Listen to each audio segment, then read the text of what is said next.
Era 1959 y un hombre furioso y armado esperaba en el aeropuerto de la Ciudad de México a la mujer que lo había abandonado. Esa mujer era Flor Silvestre, y el hombre que la buscaba con una pistola no era un desconocido, era el padre de sus hijos. El hombre que la había golpeado, controlado y destruido durante años detrás de una sonrisa pública que todo México adoraba. Esa noche Antonio Aguilar tuvo que esconderla. Y lo que los dos juraron no contar jamás empieza exactamente aquí. Lo que estás a punto de escuchar no es leyenda, no es especulación de redes sociales.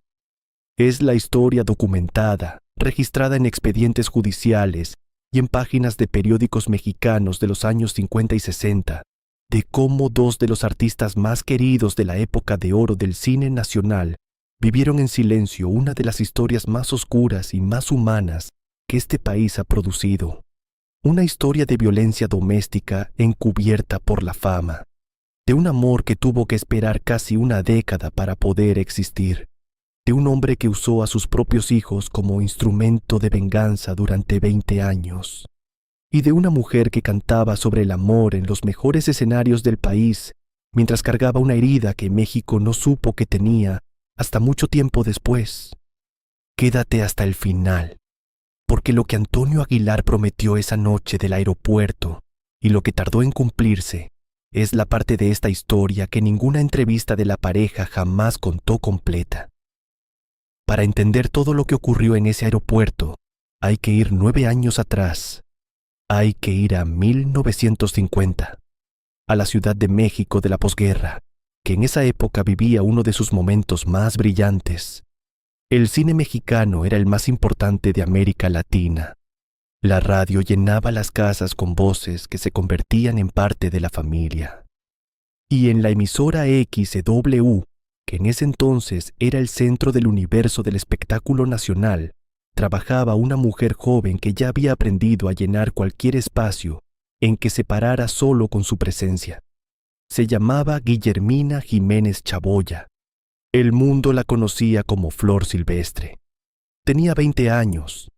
Ya era madre de una niña pequeña de un primer matrimonio que no había funcionado. Y conducía en la XW un programa que se llamaba Increíble pero Cierto, donde cada semana presentaba artistas nuevos ante un país que los estaba esperando. Un día de ese año de 1950, llegó al programa un joven al que en ese entonces le decían Tony Aguilar, un zacatecano de 29 años, con voz de charro y una manera de pararse frente al micrófono que llenaba la sala antes de decir la primera palabra. Flor lo vio entrar, y algo ocurrió, algo que ella recordó décadas después con la misma precisión del primer instante. Pero ese algo, en ese momento de 1950, no tenía dónde ir, porque Flor ya tenía su propia historia enredada, ya tenía a su hija, ya tenía el peso de un primer matrimonio que había salido mal. Y Tony Aguilar era apenas un nombre nuevo en una emisora llena de nombres nuevos. Así que esa chispa quedó guardada, sin saber que tardaría 9 años en encontrar dónde prender, sin saber el precio que iba a cobrar cuando lo hiciera. Las advertencias llegaron de todos lados. Las amigas le dijeron que Malgesto tenía reputación entre las mujeres del medio, que había cosas de ese hombre que no se decían en voz alta, pero que todo el mundo en el ambiente sabía.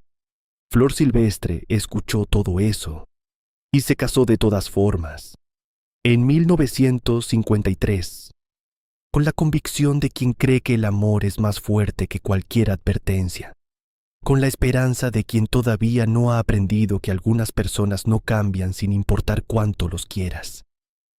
Los primeros años, desde afuera, la pareja funcionaba. Tuvieron 2 hijos, Francisco y Marcela. Flor Silvestre seguía su carrera, grabando discos, filmando películas, construyendo el nombre que México aprendió a querer. Paco Malgesto seguía en la radio y la televisión, con esa voz que parecía hecha para los micrófonos y esa sonrisa de hombre que sabe que le cae bien a todo el mundo. La familia perfecta del espectáculo mexicano. La pareja que aparecía en las columnas de sociales siempre sonriendo. Pero lo que ocurría dentro de esa casa era una historia completamente distinta. Y lo que ocurría adentro, Flor Silvestre lo cargó en silencio durante años. Porque en el México de los 50, las mujeres famosas no hablaban de esas cosas en público. Las mujeres famosas sonreían en las fotos y guardaban sus heridas para cuando nadie las veía. Paco Malgesto necesitaba controlarlo todo. La carrera de Flor, sus contratos, sus amistades, con quién hablaba, a dónde iba, cuándo regresaba. El tipo de control que no se ve desde afuera porque se ejerce en privado, en voz baja, con la amenaza implícita de algo peor si se desobedece. Y con el tiempo, ese control fue tomando otras formas, formas que no necesitaban palabras, formas que dejaban marcas. Y que en 1958, cuando Flor Silvestre finalmente se armó de valor y pidió el divorcio, quedaron documentadas en expedientes judiciales con una precisión que hoy resulta escalofriante. La prensa siguió el proceso muy de cerca.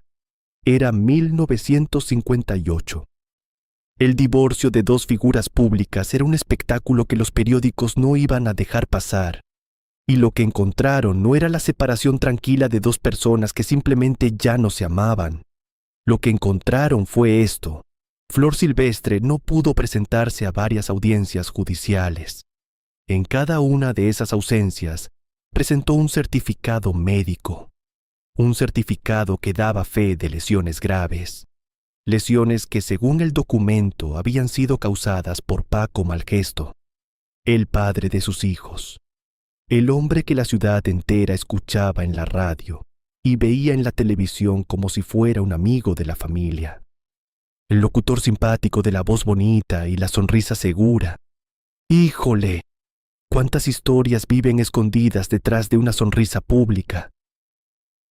Años después, Flor Silvestre recordó ese período con pocas palabras que decían más de lo que parecían. Dijo que había sido muy desagradable, muy difícil, que no le gustaría volver a pasar por algo así, y que hubo un periodista amarillista que convirtió el dolor más privado de su vida en espectáculo de consumo diario para las columnas de sociales. Eso era el divorcio en el México de los 50 para una mujer famosa. No solo separarte de quien te hacía daño, sino que mientras intentabas salir del infierno, alguien te fotografiaba para vender las fotos a la mañana siguiente. Pero hay algo de ese divorcio que muy poca gente conoce, algo que cambia la lectura de todo lo que vino después.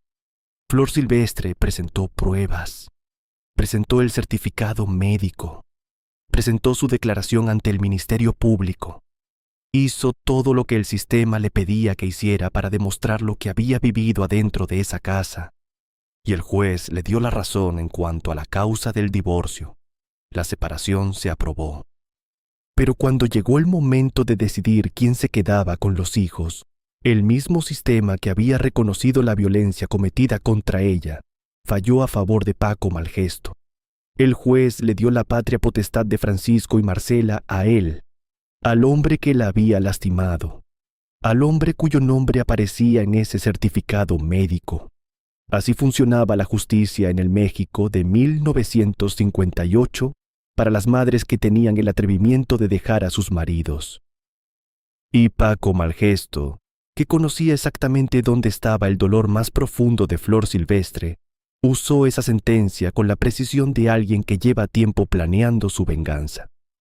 No iba a dejar que ella viera a sus hijos, no de vez en cuando, no en fechas especiales, no por Navidad ni por sus cumpleaños. No los iba a ver. Y si el juez ordenaba algo distinto, había maneras de ignorar esas órdenes cuando eras Paco Malgesto y tenías los contactos que tenía.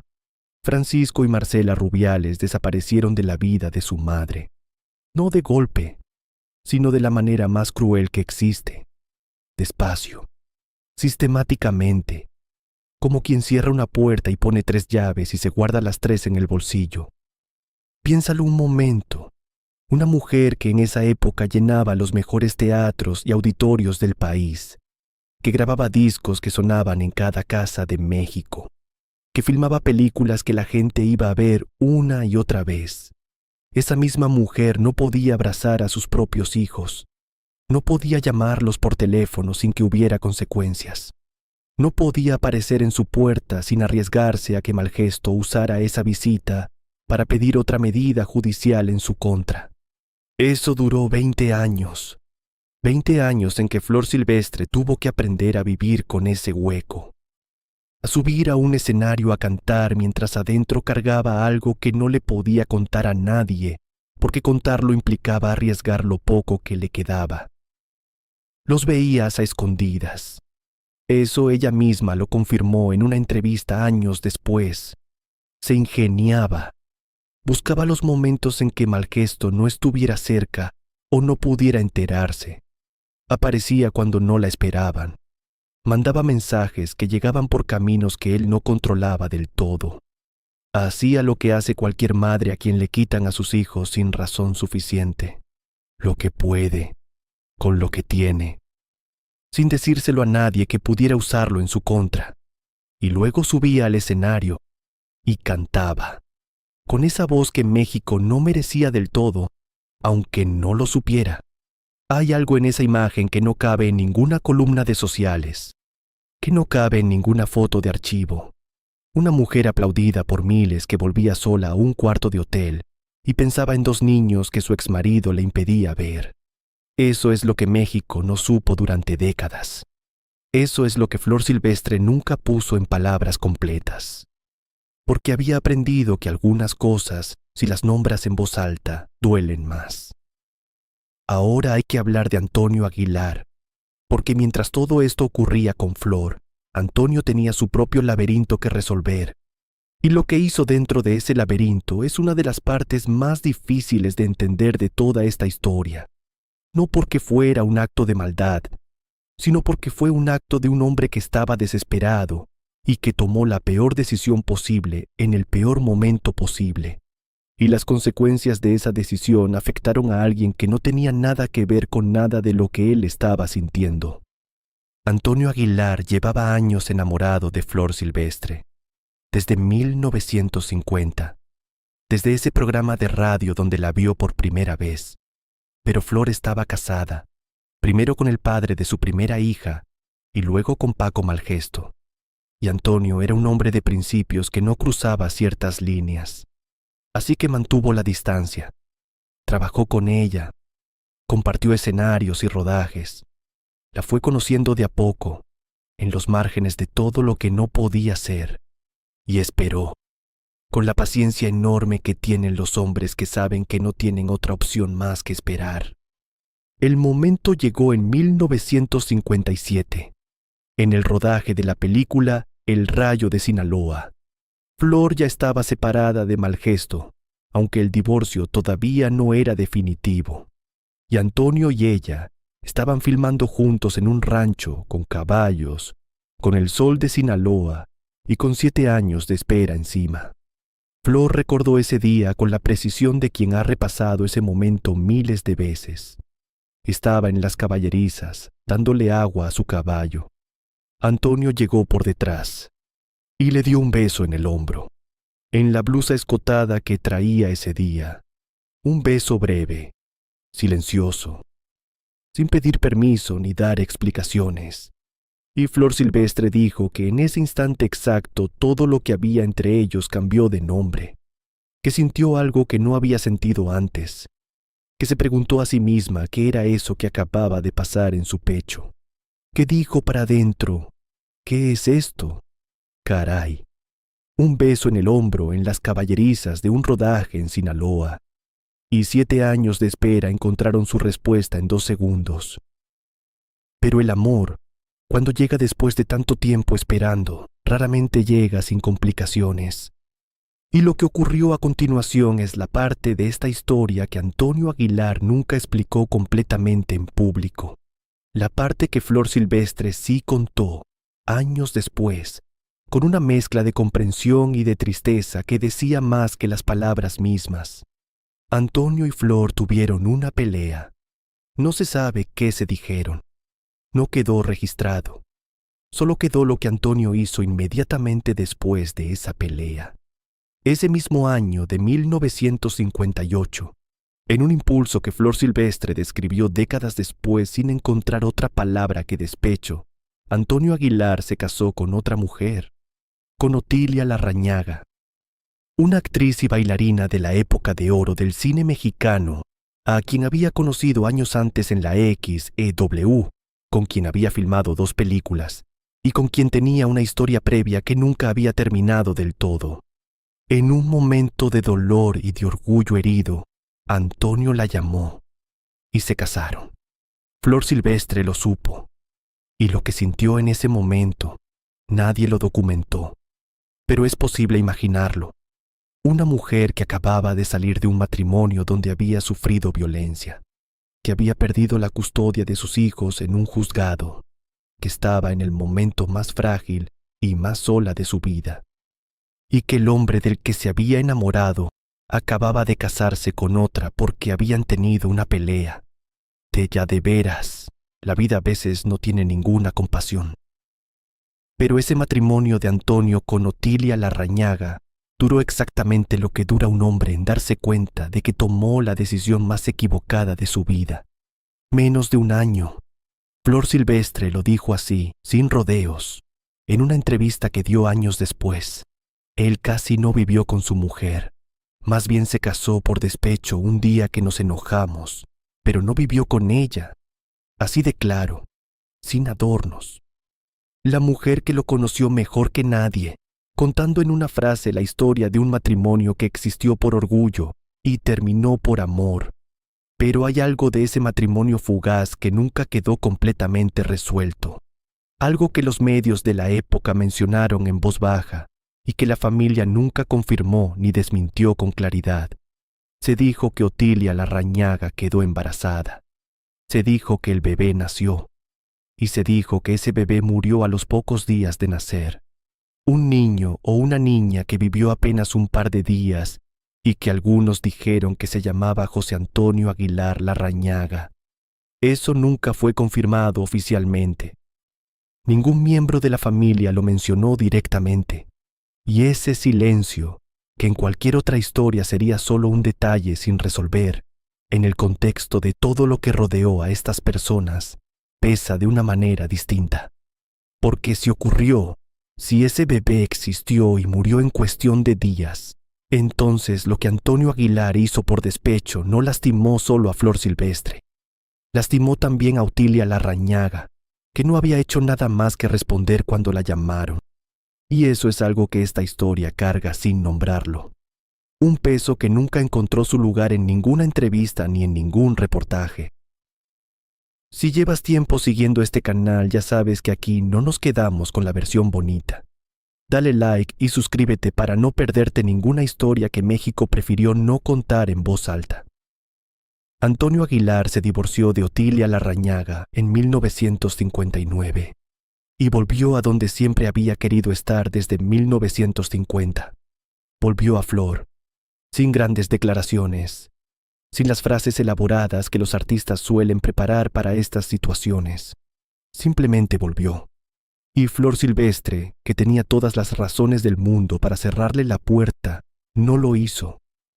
Porque había algo en ese hombre, algo que había estado presente desde ese primer día de 1950 en la XW, que hacía que la ecuación de esta historia no cuadrara si él no estaba adentro. Pero Paco Malgesto todavía estaba ahí. Y Paco Malgesto no era un hombre que aceptara perder en silencio. La versión de lo que ocurrió en el aeropuerto llegó a la prensa por un locutor de radio de la época que se llamaba Martínez Serrano y fue recogida por varios medios de los años 60 que la citaron como uno de los escándalos más sonados del espectáculo nacional. Según ese relato, Malgesto se enteró de que Antonio estaba llevando a Flor fuera de la ciudad, que el hombre que le había quitado a su mujer se la estaba llevando lejos, de manera definitiva, sin vuelta atrás. Y Malgesto, que ya había demostrado de sobra lo que era capaz de hacer cuando perdía el control, tomó una pistola y fue al aeropuerto. Hay que detenerse un segundo para entender esa imagen. Paco Malgesto no era un hombre de la calle. Era uno de los rostros más conocidos de la televisión mexicana. El tipo de personalidad que cuando entraba a un lugar la gente lo reconocía y le pedía autógrafos. Y ese hombre llegó al aeropuerto con una pistola dispuesto a impedir que Flor se fuera con Antonio. Eso dice algo de lo que el control puede hacerle a una persona cuando siente que se le escapa de las manos. Del otro lado del aeropuerto, alguien los vio llegar. Alguien que conocía a los dos, que sabía de lo que Malgesto era capaz y que tomó la decisión en fracción de segundos de sacar a Antonio y a Flor de ahí antes de que la situación escalara a un punto sin regreso. Los metieron por otra entrada. Los escondieron. Los sacaron de la vista de Malgesto mientras él buscaba entre la gente con esa pistola que nunca llegó a disparar. Malgesto no los encontró. No consiguió lo que fue a buscar. Y esa noche, Antonio Aguilar y Flor Silvestre salieron juntos de la Ciudad de México, mientras el hombre que la había golpeado durante años se quedaba solo en ese aeropuerto con una pistola que no le había servido de nada. Lo que nadie supo entonces, y que tardó décadas en salir a la luz, es que Malgesto no aceptó esa derrota, no con la pistola que ya había fallado, sino con el único instrumento que le quedaba y que sabía que dolía más que cualquier bala: sus hijos, Francisco y Marcela Rubiales. Los cerró, los selló, los puso detrás de una muralla que Flor Silvestre no iba a poder cruzar, y lo hizo con la legalidad del sistema a su favor y con la influencia de un hombre que conocía a la gente adecuada en el momento adecuado. Durante 20 años, Francisco y Marcela Rubiales crecieron sin su madre a su lado de manera normal. Durante 20 años, Flor Silvestre vivió con ese vacío que no se puede explicar y que no se puede cerrar porque no depende de ti cerrarlo, porque alguien más tiene las llaves. ¿Cómo sube una persona a un escenario con eso encima? ¿Cómo canta sobre el amor y la familia con ese hueco adentro? ¿Cómo sonríe para las cámaras cuando sabe que en algún lugar de la ciudad sus hijos están creciendo sin ella y ella no puede hacer nada? No hay respuesta correcta para esas preguntas. Solo hay lo que Flor Silvestre hizo: subir al escenario, cantar, verlos a escondidas cuando podía y cargar el resto en silencio. Antonio Aguilar lo veía todo. Vivía con esa herida que no era la suya, pero que había elegido cargar como propia desde el momento en que decidió casarse con Flor. Y en lugar de alejarse de esa complejidad, en lugar de decir que era demasiado pesado, que había demasiado pasado, que la historia de esa mujer tenía demasiadas capas para alguien que simplemente quería vivir tranquilo, Antonio hizo algo que en el México machista de los años 60 no era lo habitual. Se quedó, apoyó, escuchó y prometió. Le prometió a Flor que cuando sus hijos volvieran, él los recibiría sin condiciones, sin jerarquías, sin hacerles sentir que eran de otro y que por lo tanto valían menos. Esa promesa tardó 20 años en poder cumplirse.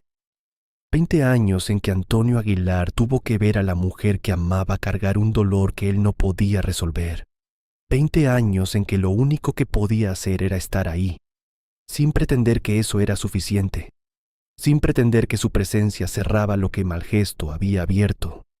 Simplemente estar. Y eso, en una historia llena de actos grandes y dramáticos, fue quizá el acto más silencioso y más difícil de todos. El 29 de octubre de 1959, Antonio Aguilar y Flor Silvestre se casaron por el civil. Una ceremonia sin aparato, sin el despliegue que el mundo del espectáculo mexicano solía organizar para sus bodas.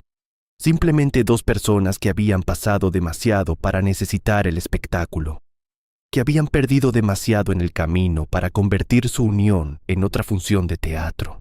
Se casaron. Y México, que no sabía nada de las caballerizas de Sinaloa, ni del aeropuerto, ni de la pistola, ni de los hijos escondidos, vio la foto en los periódicos y pensó que era una historia bonita, que era exactamente lo que parecía, sin saber todo lo que había costado llegar hasta ahí. Los años que siguieron fueron los años de construir. Antonio y Flor filmaron juntos, grabaron discos, Actuaron en plazas y auditorios de todo el país. Tuvieron a sus hijos Pepe y Antonio Jr. Construyeron el rancho El Soyate en Zacatecas, que con el tiempo se convirtió en el centro de lo que México conocería como la dinastía Aguilar. Pero ahí adentro, mientras todo eso se construía hacia afuera, Flor Silvestre seguía cargando ese hueco. Francisco y Marcela seguían del otro lado de una muralla que Malgesto no iba a bajar, hasta que pasaron los 20 años, hasta que algo en esa situación finalmente se movió. Y Francisco y Marcela Rubiales volvieron a la vida de su madre. Lo que pasó entonces es lo que más dice de Antonio Aguilar como persona. No la pistola del aeropuerto, no los 9 años de espera, no la capacidad de quedarse cuando todo era complicado, sino lo que hizo cuando Francisco y Marcela llegaron al rancho después de 20 años de ausencia. Los recibió, los adoptó en el único sentido que importa, los trató como suyos. Nunca, ni una sola vez, ni en una frase suelta, ni en un gesto pequeño, los hizo sentir que eran menos que Pepe o que Antonio Jr. Nunca les recordó que habían llegado tarde. Nunca les cobró los 20 años en que no estuvieron. Los recibió como lo que eran, los hijos de la mujer que amaba. Y eso fue suficiente. Flor Silvestre dijo en una entrevista que Antonio Aguilar quiso a Francisco y a Marcela como si fueran suyos de sangre, que nunca los hizo sentir diferentes, que en ese rancho en Zacatecas, con el cerro y los caballos y la capilla, los 5 hijos de Flor Silvestre de sus 3 matrimonios encontraron el mismo techo y el mismo trato, y que eso, dijo ella, fue lo más grande que Antonio hizo por ella. No el aeropuerto, no los años de espera, sino eso, recibir a sus hijos como si fueran los suyos propios. Órale, hay hombres que se miden en los momentos grandes, y hay hombres que se miden en los momentos que nadie ve. La boda religiosa tardó más de 30 años en realizarse, no porque no quisieran, sino porque los dos tenían matrimonios anteriores que la iglesia no reconocía como disueltos, y anularlos requería trámites que en el México de esa época podían tardar lo que tardaron, décadas. Cuando finalmente ocurrió, fue en el rancho El Soyate, con más de 500 invitados, con el charro de México de traje negro de gala y Flor Silvestre de blanco, con la familia Aguilar entera alrededor, con los hijos y los nietos y todo lo que esos dos habían construido después de todo lo que habían destruido en el camino. El periodista Juan Carlos Cuéllar, que cubrió la boda para Excelsior, escribió que nadie que estuvo ahí dudó por un segundo que esos dos se estaban eligiendo por amor, no por costumbre, no por hábito, por amor. Después de 30 años juntos y de todo lo que esos 30 años habían costado. Antonio Aguilar murió el 19 de junio de 2007. Tenía 88 años. Una neumonía que parecía controlada lo fue apagando despacio hasta que el cuerpo no pudo más. Lo sepultaron en el Cerro San Cayetano, en el rancho El Soyate, en el lugar que él había construido, en el lugar que era su centro. Y Flor Silvestre, que lo sobrevivió 13 años, siguió viviendo en ese rancho. Siguió hablando de él en las entrevistas con la misma precisión de siempre, sin el lenguaje vago que usan las personas que hablan de lo que creen que la gente quiere escuchar, con las palabras de quien habla de algo real. Dijo hasta el final que Antonio había sido el amor de su vida, no como una frase hecha, como quien dice la única verdad que le queda. Flor Silvestre murió el 25 de noviembre de 2020. Tenía 90 años. La enterraron junto a Antonio, en el Cerro San Cayetano, en el rancho, como había dicho el sacerdote el día de la boda religiosa 30 años antes, hasta que la muerte los separe. Y la muerte los juntó. Ni modo. Hay historias que no tienen un final limpio. La de Antonio Aguilar y Flor Silvestre es de esas. La de un hombre que esperó 9 años, que se equivocó y lastimó a una mujer inocente en el camino, que volvió que puso su cuerpo entre una pistola y la mujer que amaba, y que cumplió en silencio durante 48 años cada promesa que había hecho. Y la de una mujer que sobrevivió la violencia, que perdió a sus hijos durante 20 años, y los vio a escondidas para no perderlos del todo, que cantó sobre el amor en los mejores escenarios de México, mientras cargaba una herida que el país no supo que tenía, y que al final encontró lo que buscaba en el hombre que había estado ahí desde el principio, desde 1950, desde una emisora de radio y una voz de charro que llenó el micrófono antes de decir la primera nota. Y los dos juntos, enterrados en el cerro del rancho que construyeron, siguen siendo la respuesta más honesta a esa pregunta que todo el mundo se hace alguna vez: si el amor de verdad existe. Antonio y Flor dicen que sí, no con palabras, con 48 años y una tumba compartida en Zacatecas. En este canal hay otra historia que carga el mismo tipo de silencios que acabas de escuchar aquí. La historia de lo que Cantinflas hizo frente al féretro de Jorge Negrete y la condena que María Félix pronunció sin tribunal y sin pruebas, una condena que duró 40 años y que ninguno de los dos se atrevió a resolver en vida. Dos personas que se destruyeron mutuamente en silencio delante de todo México, sin que nadie lograra entender del todo por qué. Esa historia ya está en el canal. Te vemos ahí.